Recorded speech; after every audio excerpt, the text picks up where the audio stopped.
President Akufo-Addo is warning democracy is on the decline in Africa and in particular the West Africa sub-region. This is part of the reasons for which the president says that the world has witnessed an increase in the number of some coup d'etats that we've witnessed in the sub-region, the latest being the Niger situation, where ECOWAS is contemplating some military action. While speaking at the opening ceremony of the Commonwealth Parliamentary Conference underway here in Accra, President Akufo-Addo warned that if all do not rise against the development, more of such coups will happen.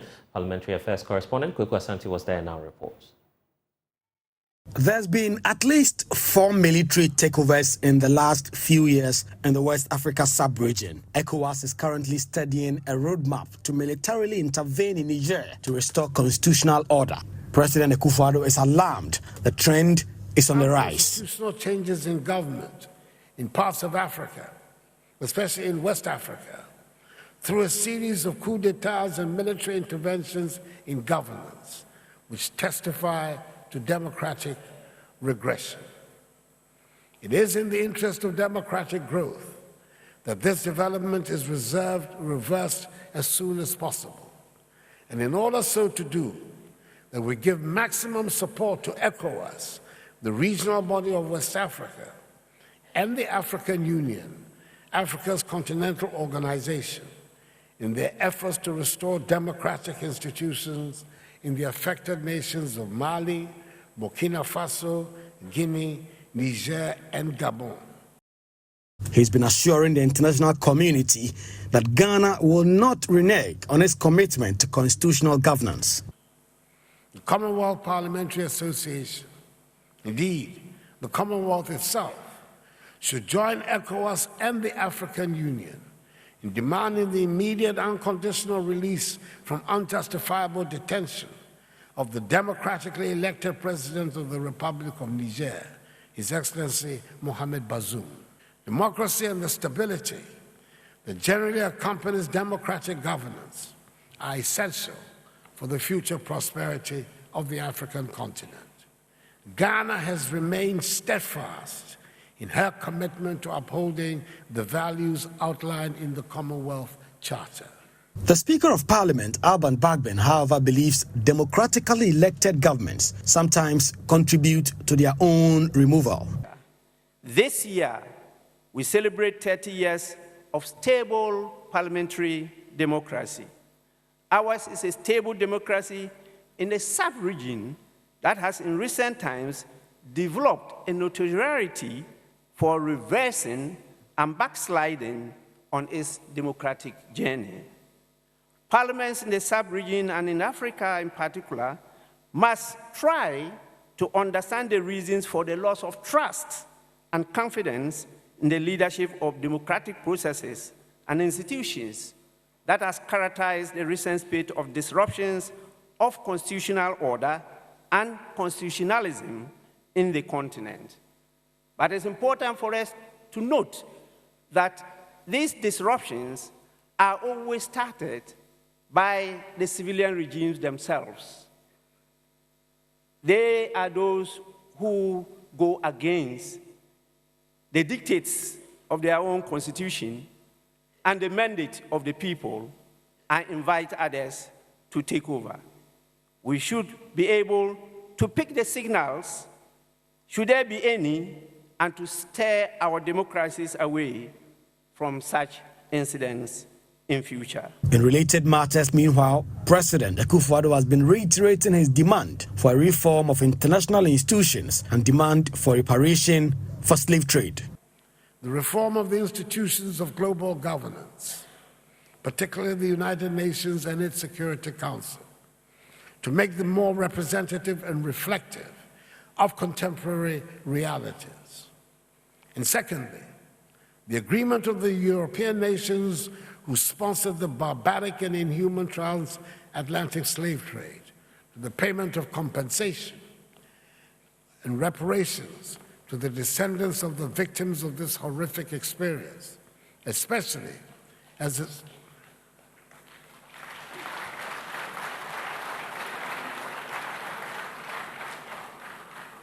especially as the slave owners, unlike the slaves, were compensated when the trade was abolished. The Commonwealth Parliamentary Conference will conclude on Friday in Accra and is the first time Ghana is hosting the conference. It has brought together MPs and speakers from all Commonwealth countries. The conference will deliberate on matters to do with strengthening parliamentary oversight, among other key details. For Joy News, Kweku Asante, Conference Center, Accra. Also, the debate is on as to what this group of parliamentary representatives would have to do to strengthen the network and building a core that will sustain the trajectory of democratic governance across the sub-region and also the African continent. Joining me now is Richard Kumado, a security consultant, of course, spending some time with us to look at the statement of the president. Richard, the president indicating there that if nothing is done, if we all don't rise, more coups might be happening in the coming days. Is he speaking based on intelligence, perhaps? No, I think I would rather prefer what the Speaker of Parliament said as compared to what the President said. Remember, the President was just the previous ECOWAS chairman. And during his term, there were 2 coups d'etats in Burkina Faso and 2 coups d'etats in Mali. The new one had a first test of Niger. The President also had a privilege of witnessing the coup d'etat in Guinea. If that is not a leadership failure, then we don't know what it takes. You might be interested to ask the president, even in the West Africa regime, how many of these leaders were brought to power through the voting process, which is one key area of democracy? How many of them have extended their reign in office by extending the democratic rules that brought in the constitution? How many of these leaders brought in instances and issues that were affront to the constitution? Were they causes for the coup d'etats? Have they been able to find a clue why those coup d'etats occurred? I think most of the things he said were very reactive and they were not responding to the many things that led to the coup d'etat. If you juxtapose that to what the Speaker of Parliament said, you can't really understand that it was the doings of some of these leaders who have been elected politically, democratically, who went against the constitution that invited some other people to come in. Why do we say that? In the case of Gabon, it wasn't a coup d'etat, it was a military takeover. In the case of Niger, it wasn't a coup d'etat, it was a military takeover. And it's important to distinguish the role of what it means by being a coup d'etat and what it is when the military has taken over. And what you have now, representatives of various parliaments across not just Africa, but the Commonwealth. This is a very opportune moment to send that message across to the political class, especially those on the African continent. What type of engagements would you want to see taking place at this very crucial conference where many are gathered, potentially persons who have some level of control to stabilize the region? Now, I think one of the things the African Union must do quickly going forward is to establish a standby unit, not a military unit, but a standby unit where they have people who really understand the changing times in democracy, people who really understand geopolitics and how it affects the dynamics of leadership in Africa, people who will really put themselves at the forefront to engage political leaders in the Africa region. That is to say that if we do not do things properly, which are enshrined in the constitutions we set for ourselves, and govern the people by those democratic tendencies, then there is also the risk of others taking arms against us. And blessed, it will be interesting to know that it's not just the militaries who caused coup d'etat in Africa. The politicians who got to power by their actions have created scenarios that were affront to the constitutions, and that is also a coup d'etat. One of the other things they must do is to have those frank discussions among themselves and to look around Africa in general, ask themselves, the 54 countries in Africa, which of these ones were having difficulties that may lead to a coup d'etat, and that could be a critical sign of a red flag, and work themselves across it so that they were able to affect it even before the coup d'etat occurs. And the typical example is the Gabon issue. They saw the signs in 2016.